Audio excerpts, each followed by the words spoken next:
Retail is a reflection of social change. What made a good store in 1990 and what makes a good store in 2020 is a reflection of some of the evolution of us, the evolution of money, the evolution of our access to information. My guest today is Paco Underhill. Paco is the founder of Envirosell, a global research and consulting firm. His clients include more than a third of the Fortune 100 list.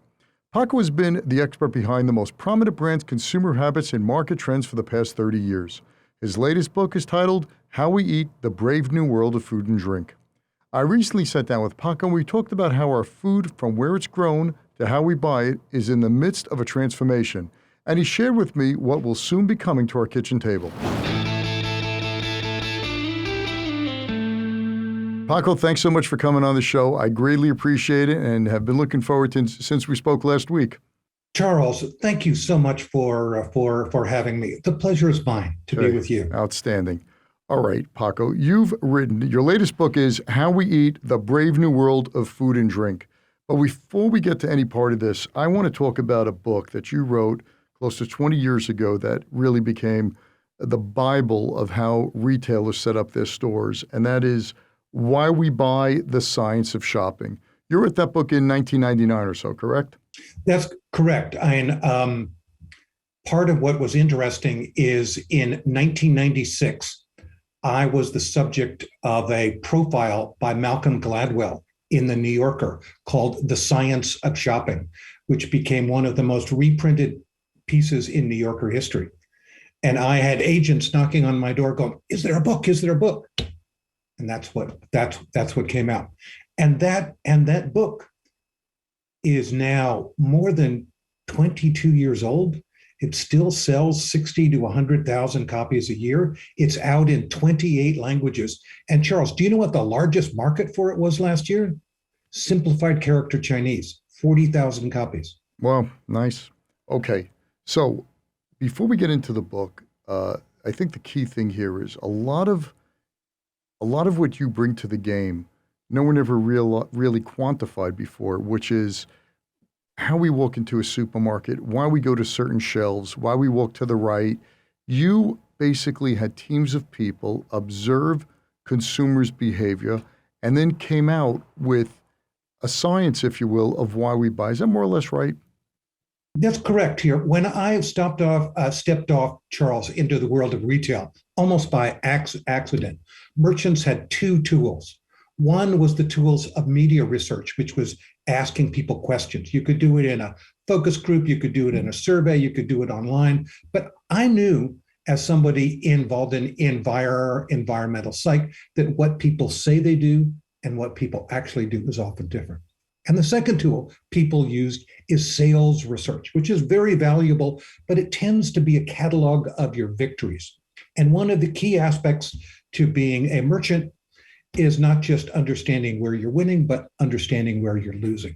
And the fact that we were able to come to a table with some very practical issues where here is something you can do in a week, here is something you can do in 2 weeks, here is something you can do in a month, and here's something you should think about doing next year was a revolution. Okay. Now, many of us have stepped into supermarkets or stores or any type of brick and mortar. I'll talk about online just a few minutes from now. But many of the things that you've uncovered or you observed that are now implemented and consider you wouldn't open up a retail store without them, what would be the top three things that every retail store has because of you? Okay. Three things here. First is understanding how our eyes work, and that the way someone sees at 20 and the one someone sees at 70 is predictably different. As we age, the lenses in our eyes yellow. The way you and I see color and the way your children see color is different. Okay? Second is that 90% of us are right-handed, and we tend to pick things up with our right hand, and we tend to push with our left hand, and therefore understanding a counterclockwise circulation pattern. But the third one here is understanding that two of the fundamental issues in consumer behavior. One is driven by gender, meaning the way your wife does some of her shopping and the way you do some of your shopping is different based on male and female. But the other corollary to it is generational, meaning that at our age, Charles, 80% of our weekly purchases are the same thing. We've already decided, we've made choices. But if we think about a 20, 25-year-old, much less an 18-year-old, they are still deciding on what it is that is them. Gotcha.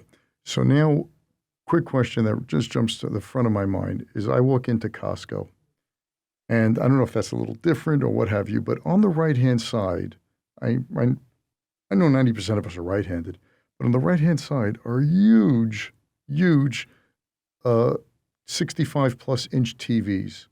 Is it intended that I grab them or I take them, or do I look to the stuff on my left-hand side, which is pretty simple, like soaps and grabbable products?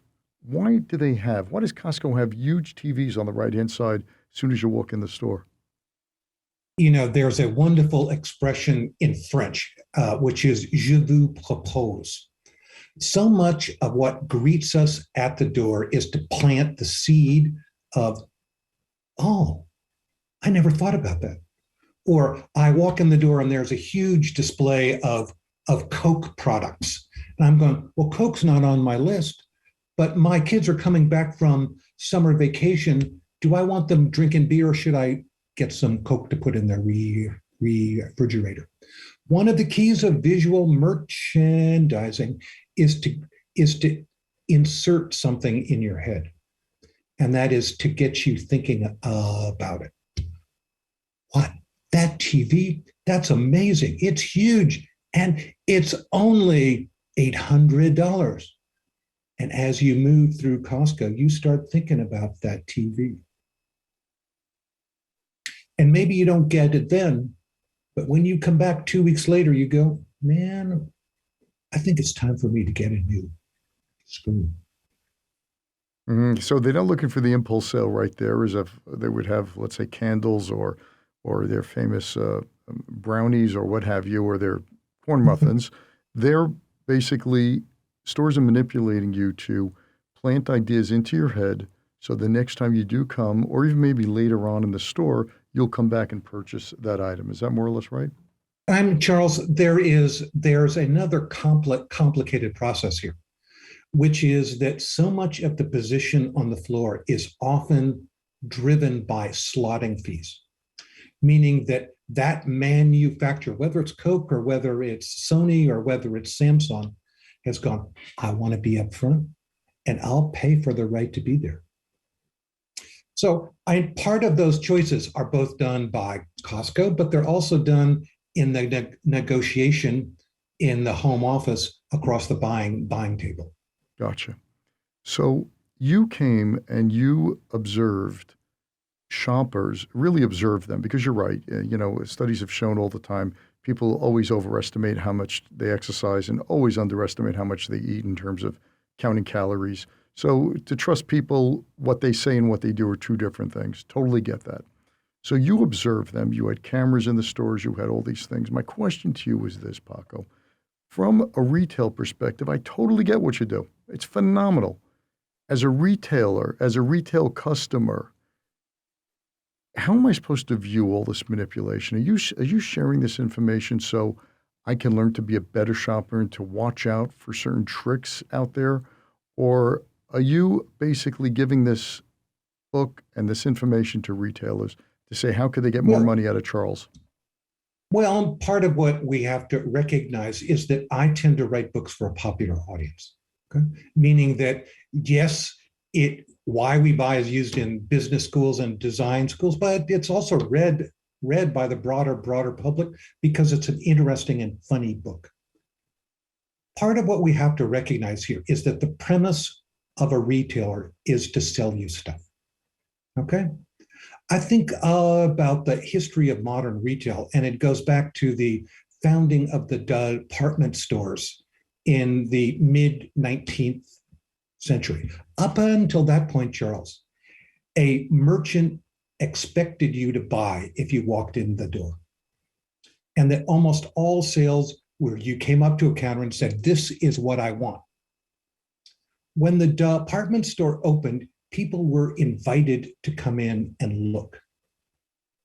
And I think it was one of the engines of social mobility, because people would come in and see what the rewards of economic change were. And that prompted them to be able to start businesses, to go different places. But it also created a science, which is, how do I present things well? How do I cluster objects? If I go back to Zara and Mango, the two Spanish who were going, this top with this bottom with these accessories. Right? If I was talking to a major merchant today, you want to sell backpacks in August, maybe merchandising them with some school books in it is a very good idea. And part of what we're looking for is, we as shoppers have responsibility for our own behavior.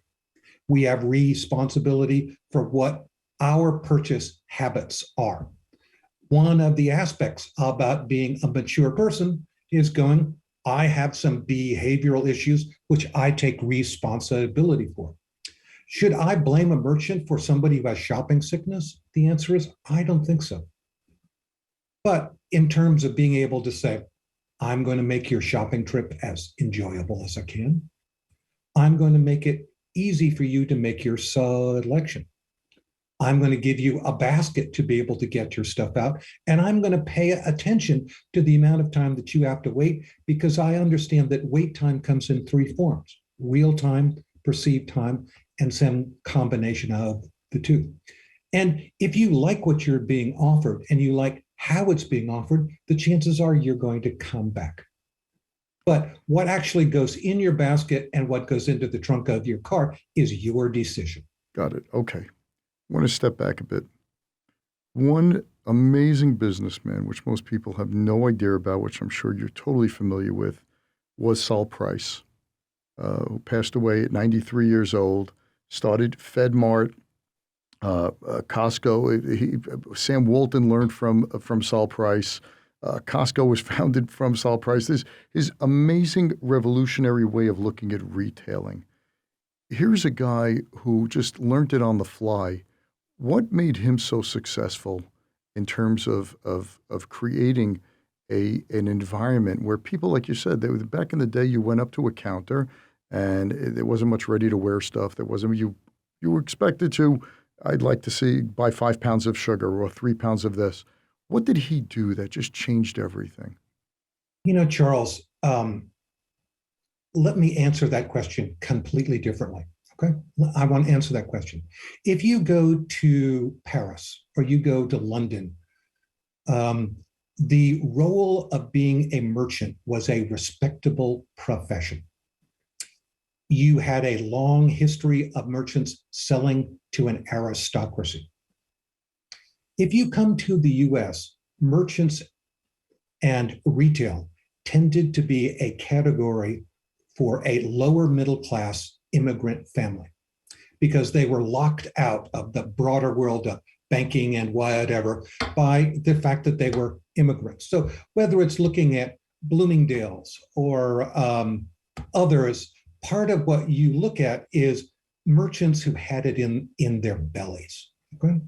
They were merchants who started, they had instincts, and they were processing things from their belly to their eyes.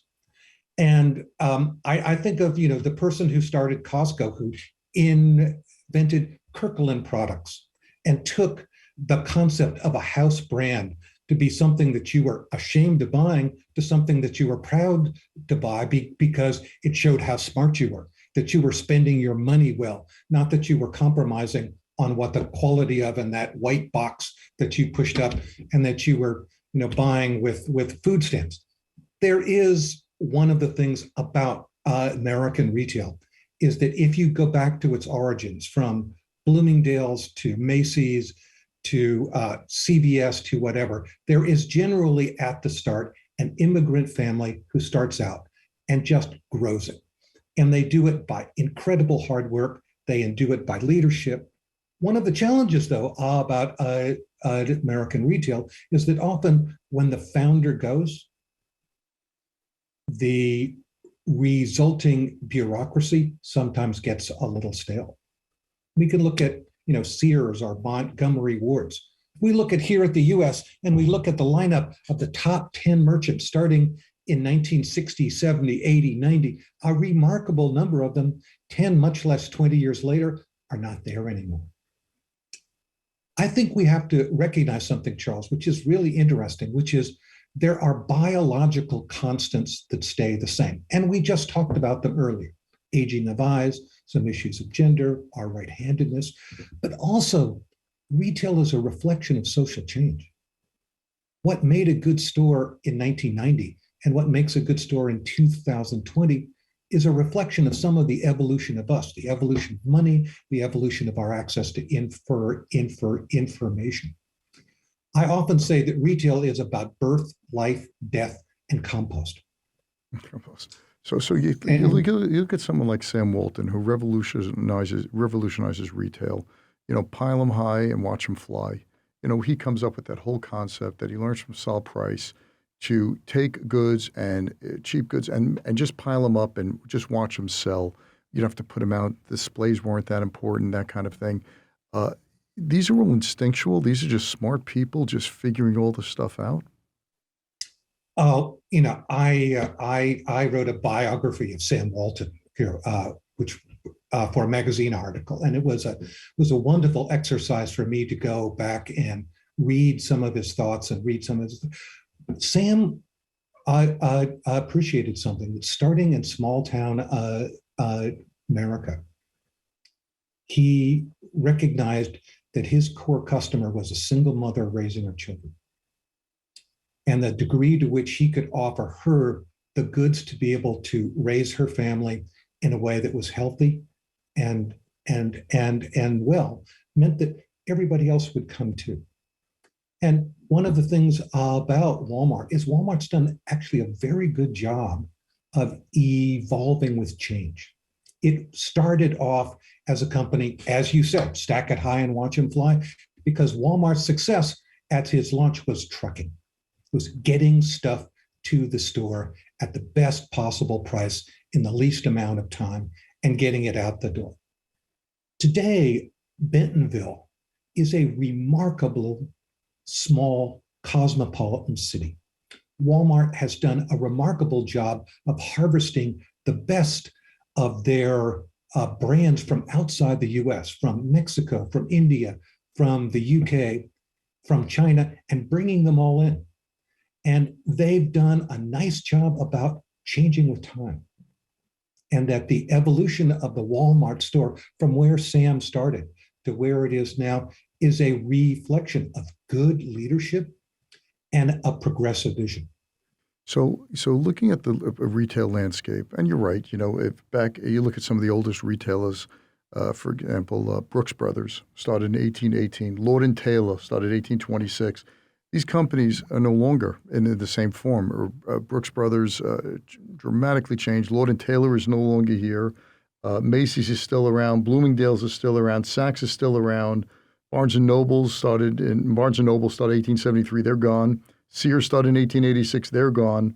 Why do some retailers survive and thrive and others just become, just in the dustbin of history?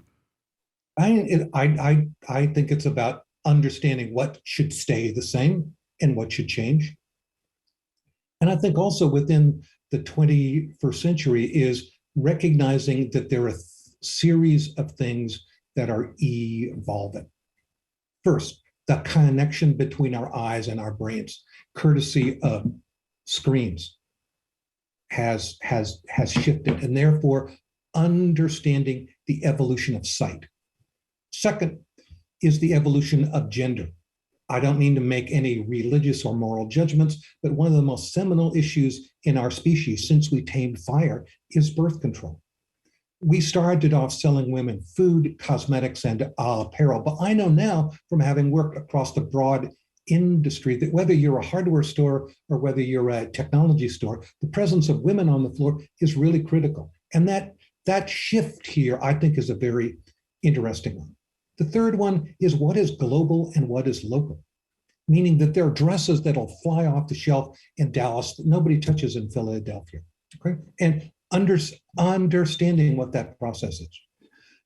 The fourth one is the role of time, and particularly in a post-pan world where so many of us are multitasking, and particularly for the women within our culture who are both trying to make a living, trying to take care of their kids, and trying to take care of their homes, that the role of time is something that is factored in to both online shopping and shopping within the physical world. And then the final issue, which I think is, again, a really poignant one, is that we passed over a magic moment in the late 1990s, where up until that time, the overwhelming majority of global wealth was in the hands of an aristocracy.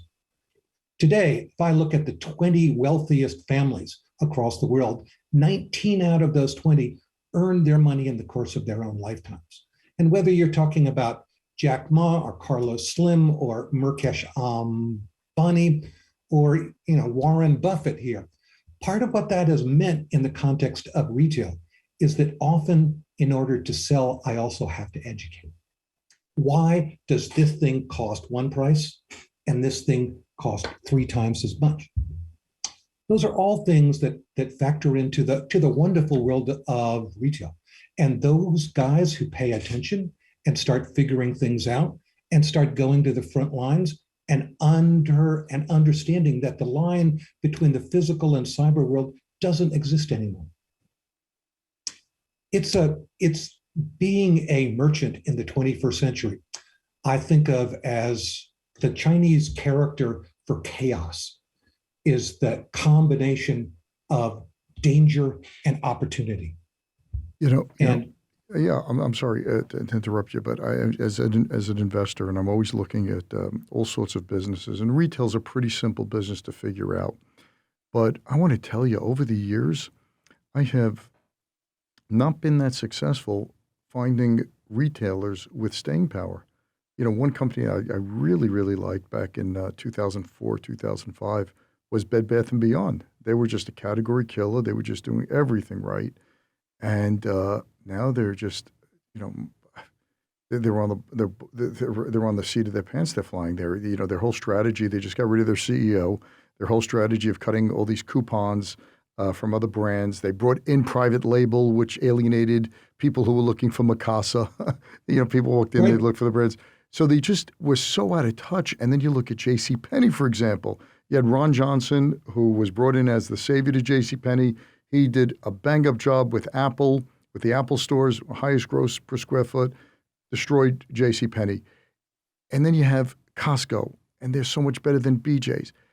I look at this area, and I just have to agree with Warren Buffett that retailing is an extremely hard business to stay on top for a long while. True, and having worked with every single one of those companies that you have just mentioned here, I would agree. I think there are a couple of things here, Charles. I'm talking is one of the problems that big American retail has had is, do I pay attention to Wall Street or do I pay attention to my customer? Am I committed to change when change in the broader world of retail is going to take me longer than 1 quarter to be able to execute?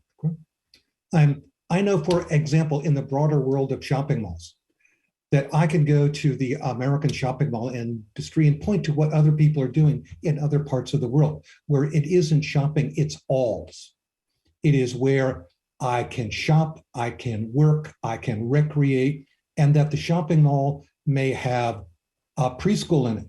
It may have doctor's offices, may have a dentist office, may have yoga that doesn't necessarily pay major league rents, but they do drive traffic. And then if you go to Europe, you go to Australia, you go to parts of Asia, that combination of things has made a modern 21st century community. But you go to, Simon Properties or whatever, and that change to be able to incorporate housing, put in a supermarket, put in a drugstore, think about a more progressive relationship to your tenant mix, is a transformation It's often a minimum of 2 years. Okay, so let me ask you this, Paco. Let me ask you this. The I went to a retail store just yesterday, Michael's. I needed paint. I do oil painting. I needed some paint. And I never step foot in any of these stores. It's a pain in the ass for me. I have to go, I have to drive, I have to go into the parking lot, then I have to go in the store and convoluted aisles. I hate it. I hate shopping. I guess I'm a typical man. Hate shopping. And then when you get there, I have to spend time looking for the exact brand as well as color. And guess what? The color and brand I wanted wasn't there. What a waste. What a time suck. Much easier for me to go online, click, click, click. I get in 48 hours.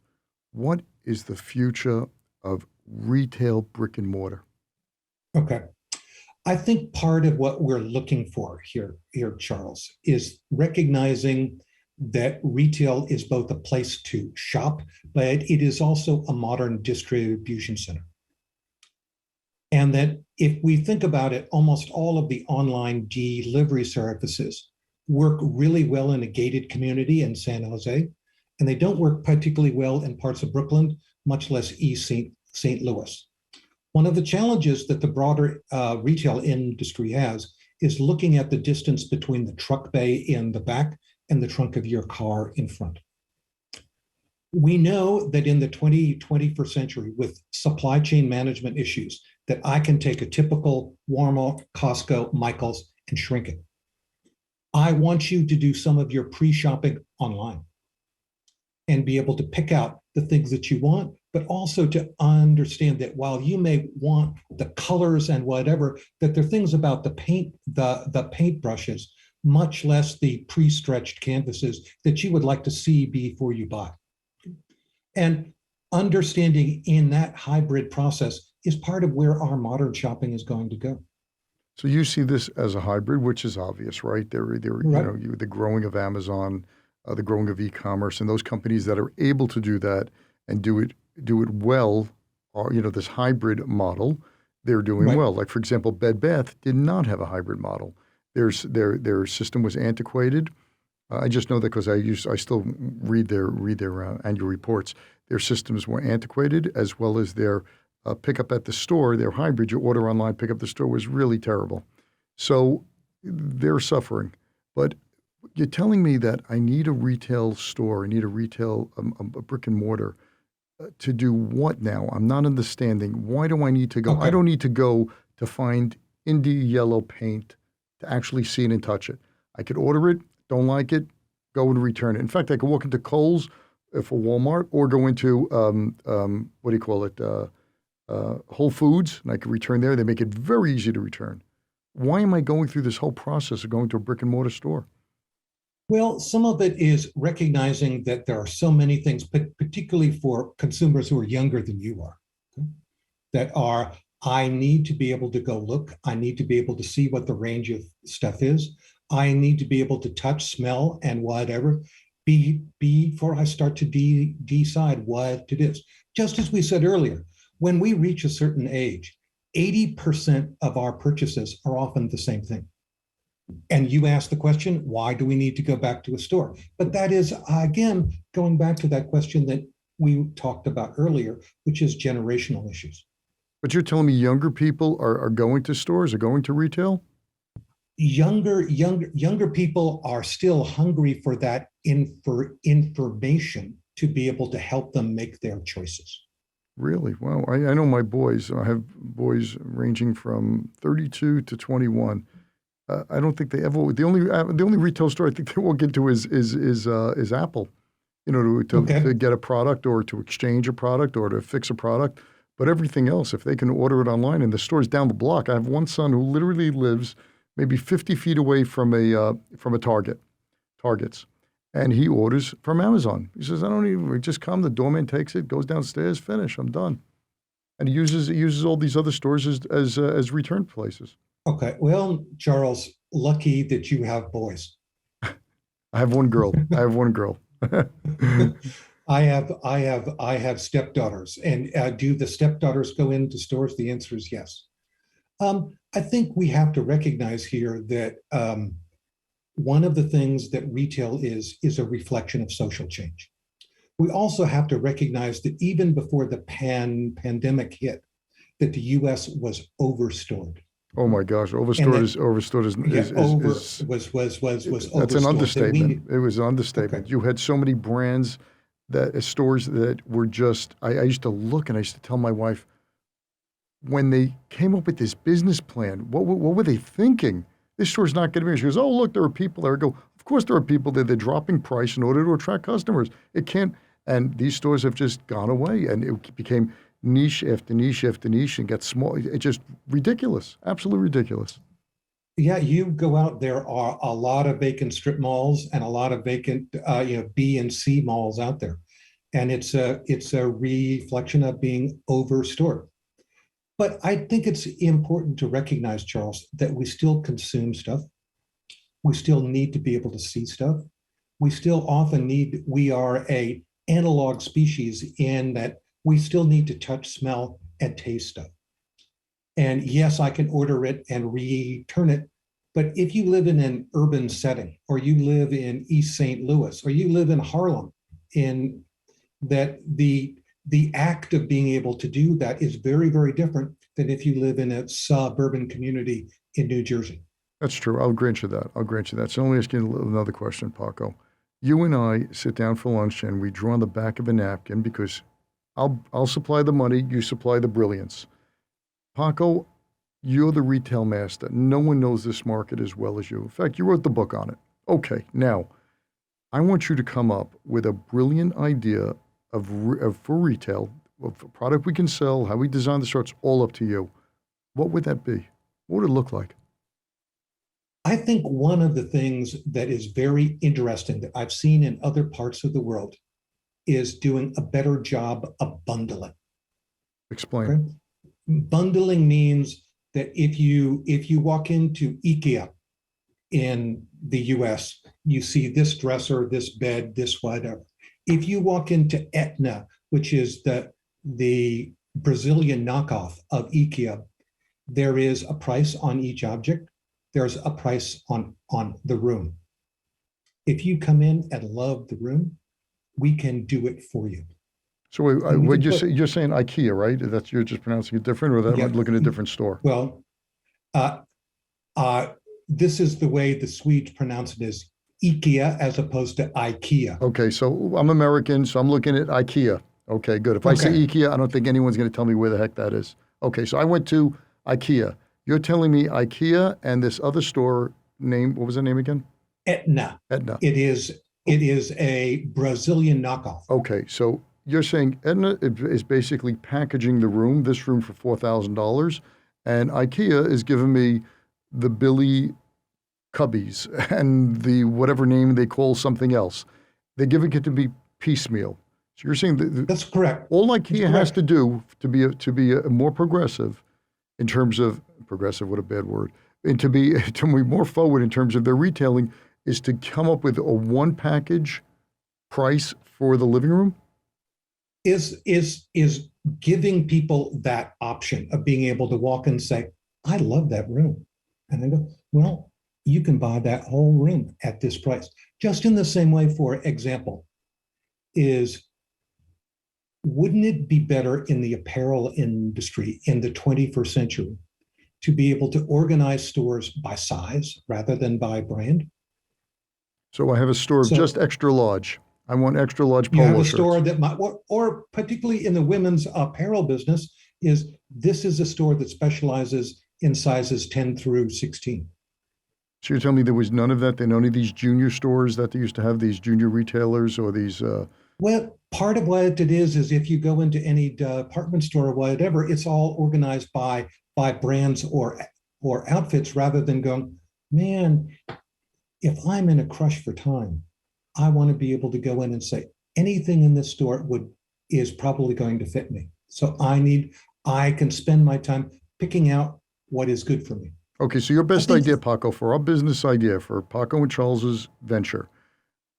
I'm telling you, you could do anything you want. You're telling me you're not really telling me yet, but one great idea that you have is we create a store by size for a certain product, like ladies' correct. dresses, for example.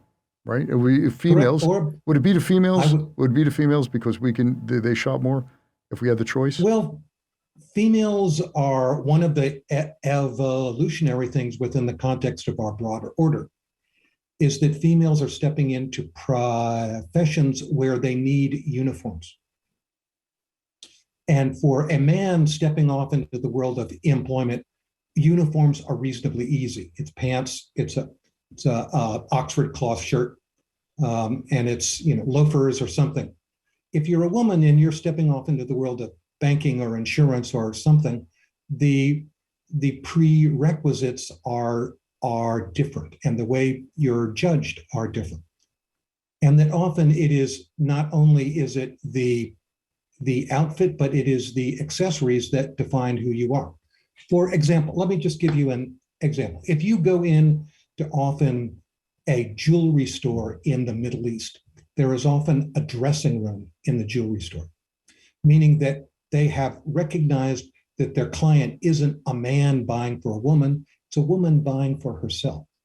And that if she can come in and bring in the outfit that she's going to wear, whether it's to work or the wedding, and be able to get the jewelry that accessorizes it well, it's a very different equation. So tell me now, what idea are we doing? Give me your best retail idea now. I think the best retail idea now is to find ways to be able to get local and to be able to be solution selling.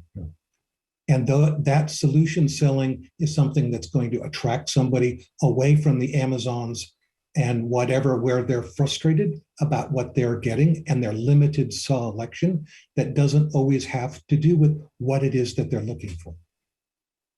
Got it. So so that's going to be a big differentiator between a brick and mortar and an online Amazon, for example. So I could walk into a store and it's more specific. So you're talking basically specialty stores, but to the nth degree, right? That's right, and it is localizing, and it is the store that is both a store, but in a way, it's also a bit of a clubhouse. Mm, okay. So Paco, with the few minutes we have left, you bring up a really good point. Tell me, what magic pixie dust does Apple have to create a retail stores with the highest, I believe, gross per square foot? And I went to a mall a few years ago. The Apple store had a line of people waiting outside before the gate was even up. And I walked down to the Microsoft store and they were basically inviting me in there because there was no one in there. What brilliance, what magic did Apple have, or do they have that no one's really copying? Do you know who Envirosell's largest client is? Yeah, I would say Apple. So that genius is, I'm staring right at him. So what are you telling Apple to do that other retailers just are not getting the message? Because if I'm Microsoft and I look at these stores, Okay. I'm just saying, my gosh, why can't we just copy this? I think there are a couple of issues there. First of all, if we look at the difference between Apple and Microsoft, um, Apple sells solutions, and they sell it to a ubiquitous cross section of people. That they also learned something from Sephora, where Sephora recognized, rather than selling you nose to nose across a counter, it put the salesperson and the customer on the same side of the counter. And that the act of selling, or the act of understanding solutions, became much more collegial as opposed to selling. One of the things that almost all of the technology stores have struggled with is, particularly in a post-ban world, there's a certain number of people who are standing at the door angry because they've been unable to solve the problem over the phone or online, and they've realized that they have to come to the store to do it. And with the Genius Bar at Apple, Apple has done a very nice job of being able to understand who it is that's walking in the door and how can I help you get out the door with your problem solved. Mm. Yeah, it's just it's about as simple as that, right? So I walk into stores, like I went into Michael's, I walked out angry. Here I Yep. came, I traveled or looked, and I was just pissed anyway because I just found it. Here's the deal. I didn't really need the paint for that day. I might have wanted to paint later in the day. I could have waited 40 hours, but I said, you know what? Let me just go anyway. It's only about 10 minutes from the house, and my wife came along. She needed something else. But just the whole act of doing it was just, I don't know, it just seems so inefficient. It seemed a terrible waste of my time. Yet, to go to the Apple store to replace a product or buy a product, it seems there's nothing easier. It is, and also that the number of things that Apple sells is so much different, smaller than all of the things that Michael sells you. Yeah, 100%. Apple's has focused, and that is again one of that topics that we just talked about is retail being focused. So why don't retailers just pick up this? You didn't mention anything here that's rocket science. Why are many of them going in the opposite direction with tremendous amounts of inventory and selection and confusion? And you talk about focus, it's the exact opposite what they're doing. You walk into a store, I don't know, I'm not a woman, and so I don't shop the way a woman does, but I walk into a store and I just want to get out of there as quick as possible. I think one of the things that I keep stressing to merchants is there a way to be able to exercise your curatorial judgment inside a store? Let me just give you an example. Have you ever been to the design store at the Museum of Modern Art No, in New York? no. That's one of the industries that I think is on the cusp of revolutionizing retail, meaning that they have recognized that, yes, on the one hand, they're selling souvenirs, but on the other hand, they are selling to a sophisticated public.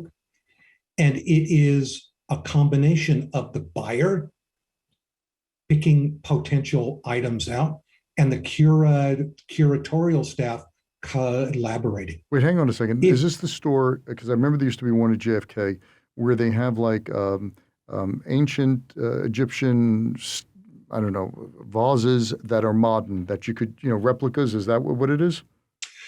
There are a series of museum stores. One of my favorites is at the Peabody Essex Museum in Salem.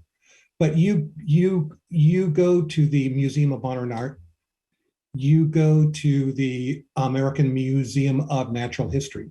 Yes, they're selling souvenirs, but they're also selling things that have a curatorial judgment to people who have a sense of appreciation. Mm. So And that consumer, that retail client walking in is extremely motivated. is motivated and knowledgeable. I can see that. And Yeah. you can say, here is this beautiful crystal. It's $1,899, and you don't have to walk out the door with it. We'll ship it to your hotel, much less to your home. But could those stores do scale? Some of those stores are doing extraordinarily well. Amazing, amazing. In the few seconds we have left, Paco, last question for you.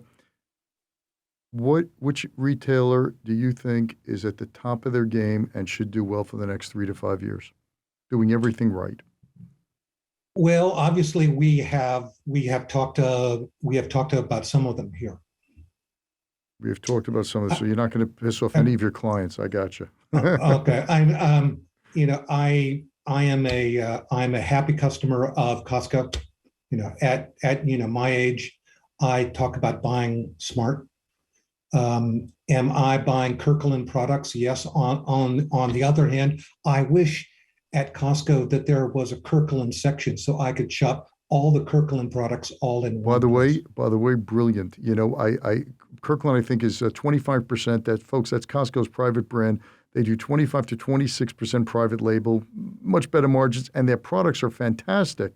In fact, there are whole sites showing the behind the scenes, like this product you bought Kirkland is really a knockoff of so-and-so made in the same factory. Like they're interchangeable. In fact, just tell you now, I'm wearing Kirkland pants now that I bought that are knockoffs of Lululemon for like $15. I just love Costco.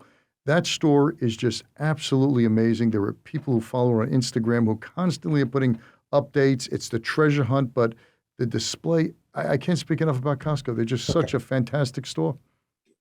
One, I think their There could be a Kirkland section within Costco, which I've seen in Carrefour and other places across the world. The other thing that I keep asking for at Costco is a dressing room to be able to try things on. And the third is better signage so I don't get lost if this is a Costco I only visit twice a year. I love it. I love it. By the way, dressing room would be huge.